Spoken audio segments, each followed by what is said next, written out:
Հաջողվեց մոլորության մեջ մտցնել այդ կնոջը, ով որ որոշակի տեղեկություններ է տրամադրել ներքին գործերի նախարարությանը եւ որոնք առանց իսկ լսելու եւ որոնք առանց որևէ տվյալներով հետաքրքրվելու միանգամից հաղորդում են ներկայացրել քննչական կոմիտեի ենթադրյալ խարդախության մասին, որ ըստ ինձ ծիծաղելի է, անգամ ծիծաղելի է։ Նույն օրը հանդիպում եմ ունեցել այդ կնոջ հետ, նույն օրը հասկացել, որ այդ կնոջը եւս ստիպել են ներկայացնել ստիպել հորդորել են ներկայացնել հաղորդում, ասեմ ավելին, այդ կինը հիմա իմ հետ գտնում է շատ լավ հարաբերություններում եւ մենք միասին պատրաստում ենք ներկայանալ քննչական կոմիտե եւ քննչական կոմիտեին տեղեկացնել, որ մեր միջև որևէ քրեաիրավական հարաբերություններ չեն ծագել եւ ծագել չեն կարող։ Իմ եւ այդ կնոջ միջև այդ կնոջը ես կրկնում եմ, որ շատ շարունակեմ, բացի այդ հարաբերություններից խոսում են նրա մասին ինչ որ նաեւ որ ես ինչ որ երբեւե ալկոհոլի ազդեցության տակ ավտոմեքենա են վարել, կասեցված վիճակում ավտոմեքենա են վարել, որոնք եւս քրեական պատասխանատվության ենթակա արարքներ են, այսինքն կասեցված ալկոհոլի ազդեցության տակ իբրև վարել են։ Նախ ես երբեւե իրավաչափորեն կասեցված չեմ եղել, իմ վարորդական իրավունք երբեւե կասեցված չի եղել։ Մեկ, երկրորդ ալկոհոլ իմ գիտակից կյանքում չեմ օգտագործել, ընդհանրապես չեմ օգտագործել, ինչ մնաց ալկոհոլի ազդեցության տակ ավտոմեքենա վարելուն։ Այո, եղել է, երբ որ բարեկային ծառայողին իմ վերաբերյալ կազմել է կասեցման վերաբերյալ արձանագրություն, բայց դա ճանաչվել է ոչ իրավաչափ եւ անվավեր, հետեւաբար որևէ հետևանքի հանգեցնել չէր կարող։ Այս եղանակով ունեմ նաեւ տեղեկություններ կրկին ներքին գործերի նախարարությունից, ասեմ, որ իրենց մոտ շատ բաց թողումներ կան այդ մասով եւ շատ լավ ինչպես ոստիկանապետներ նշում ինֆորմացիան հասնում է, մեզ էլ է եւս այդ ինֆորմացիան հասնում, որ պահանջադրած ամեն գնով ինձ, այսպես ասած, զրկել ազատությունից, թե այդ ազատությունից զրկելը կարտահայտվի ինչ եղանակով, դա էական չէ։ Փաստը այն է, որ քննչական կոմիտեն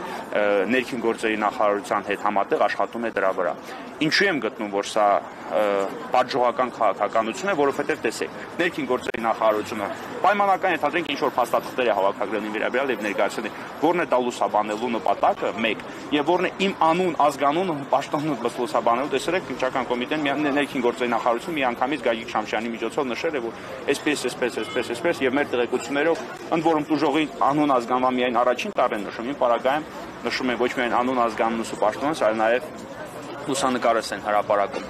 Սրա փոխարեն ներքին գործերի նախարարությունը, քննչական կոմիտեն, երրապահ արմարմինները ավելի լավ կլիներ Տիգրան Ուլբաբյանի խոշտանգած ոստիկանների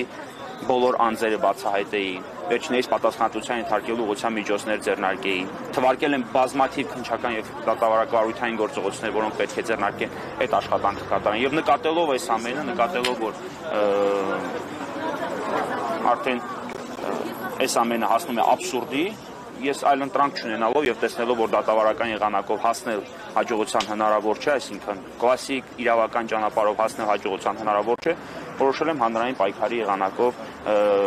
զերծ պահել ոստիկաններին ու քննչական կոմիտեին խտրական վերաբերմունքից եւ այս վերաբերմունքից, որ դրսեւորում է մեր բոլորիս նկատմամբ։ Արցախցի լինելու ֆակտորը ինչ որ դեր ունի, Սկզբում կարծում էի, որ արցախցի լինելու ֆակտորը ինչ որ դեր չունի, բայց հետագայում գնալով համոզվում եմ, որ այո, կապ ունի, տեսեք։ Ես այսօր քիչ առաջ տեսանյութ եմ հրապարակել, երևի բոլորը այդ տեսանյութը տեսել եք, երբ որ քաղաքացուն խոշտանգված վիճակում դուրս են հանում ոստիկանությունից։ Առաջի օրը, երբ որ այդ տեսանյութը համացանցում տարածվել է, ներքին գործերի նախարարը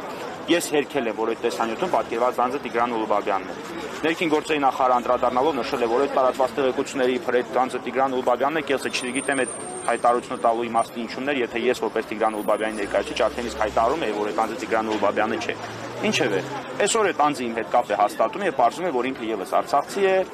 Մարտունու Գիշի գյուղից, 44 օրյա պատերազմի մասնակից եւ ծանր վիրավորում ստացած ազնվորություն է, ով որ ոստիկանների սև բերետավոր, սկզբում սև բերետավորն է, այնուհետեւ մասիվ բաժանմունքը ոստիկանների կողմից բռնության ենթարկվելու արդիվ բավականին երկար ժամանակ շատ ծանր պայմաններում բուժում է ստացել հիվանդանոցային պայմաններում։ Այսօր այդ անձը տեսակապով եւս կմիանա մեզ եւ կպատմի իր հետ տեղի ունեցածի մասին։ Մի քանի ամիս առաջ նույն արցախցու հետ դեպք է տեղ ունեցել ոստիկանության Չարենցավանի բաժնում։ Իհարկե, խոսել նրա մասին, որ խոշտանգման զոհեր դառնում են բացառապես արցախցիները, սխալ կլինի, բայց հիմնականում այդ խոշտանգման թիրախները վերջի պայմաններում հանդիսանում են արցախցիներ։ Ինչու, որովհետև արցախցիները դուրս են ցուցաբերում են ավելի մեծ հանրային պայքար եւ ավելի շատ են մասնակցում այդ, ավելի շատ են դեմ արտահայտում Հայաստանի Հանրապետության իշխանությանն ու վարած քաղաքականությանը եւ ըստ այդմ արժանանում այդպիսի պատժողական վերաբերմունքի։ Այս հավաքներով ինչ նպատակ է հետապնդում, ինչի կարող են հասնել եւ ոչ աշխատանքային օրենսդրական Կոմիտեի դիմաց գործերի նախարարությունը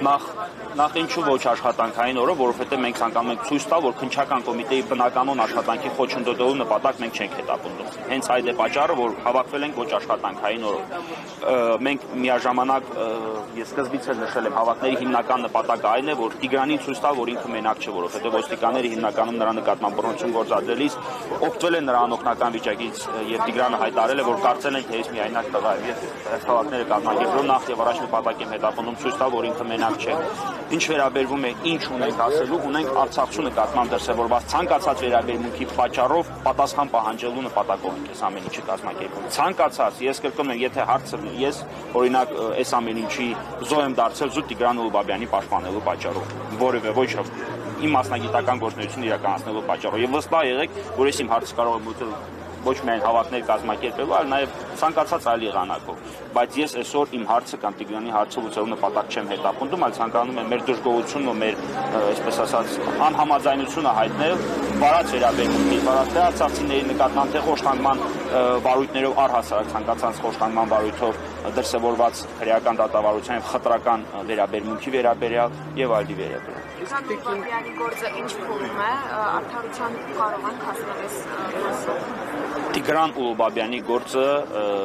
անգամ եթե չլիներ հանրային պայքարը, վստահեցնում եմ, որ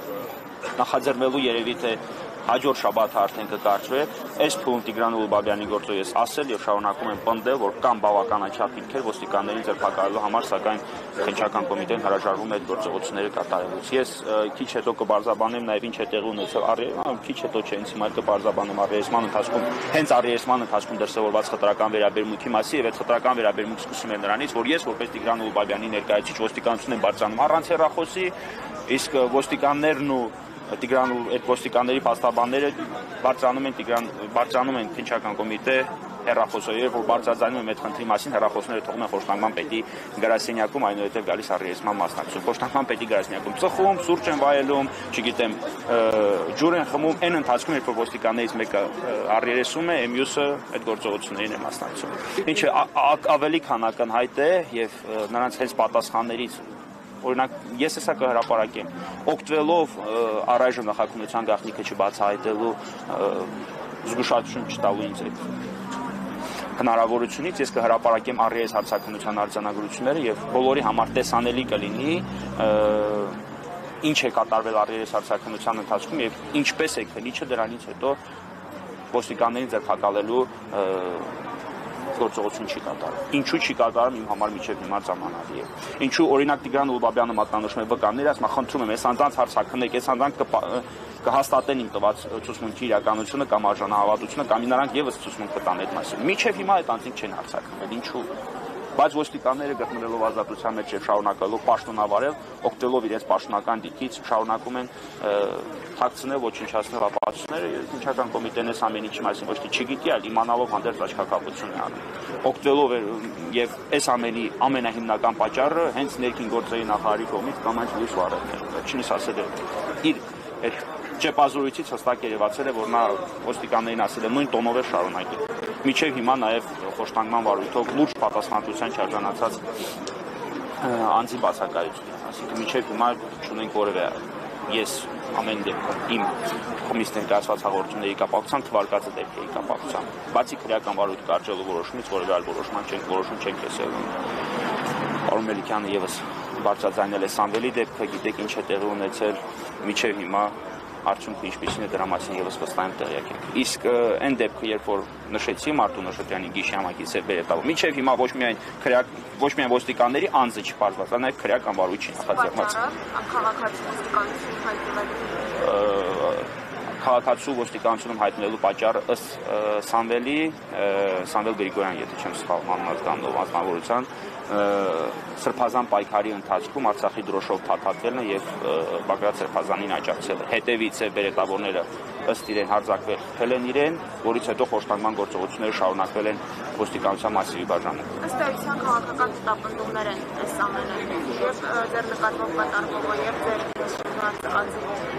կատարվողը։ Կրկնում եմ հիմնականում պատճառը այո, հենց այդ քաղաքական հետապնդումն է եւ նշել եմ ինչու եմ այդպես կարծում, որովհետեւ արցախցիները ավելի բառ են արտահայտում իրենց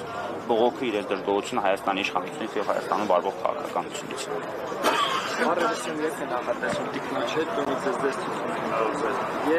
Ես վստահեցնում եմ չի լինելու, որովհետև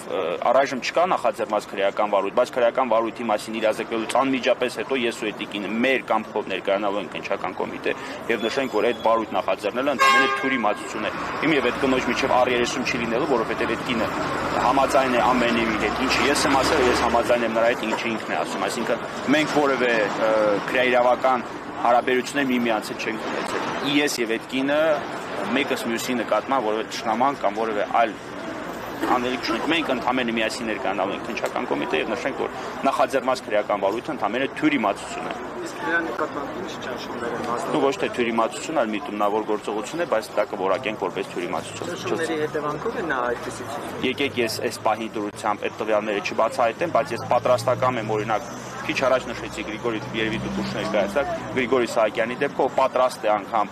ինքը անձամբ պատրաստ է հիմա այս պայդուրությամբ ինքը չի կարողացել այսօր ներկայանալ հավաքի կնոջ վատառոշ լինելու պատճառով իր հատվածնելու պատճառով, բայց այնուամենայնիվ մարդը հայտարարում է, որ ներքին գործերի նախարարությունում ինձ հորդորում էին, որ ես ներկայացնեմ հաղորդում։ Այն նման ազնվորությանը, չգիտեմ, արցախցիները վստահ ճանաչում են Գրիգորի Սահակյանին, գիտեն նրա անցած ուղին, նրան համոզում էին, որ իմ դեմ ներկայացնի հաղորդում,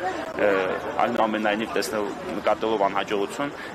արդեն անցել են այլ մեթոդների, խոսում են ինչ-որ ալկոհոլի ազդեցության տակ մեքենա վարելու, չգիտեմ, կասեցված վիճակում մեքենա վարելու, ինչ-որ քրեական մոտացածին հանցանքներ են փորձում մեղսագրել ինձ եւ այդ ամենը լուսաբանելով հանրության մոտ ստեղծել կեղծ տպավորություն, իբր ես հետապնդում եմ այլ նպատակներ եւ այլն։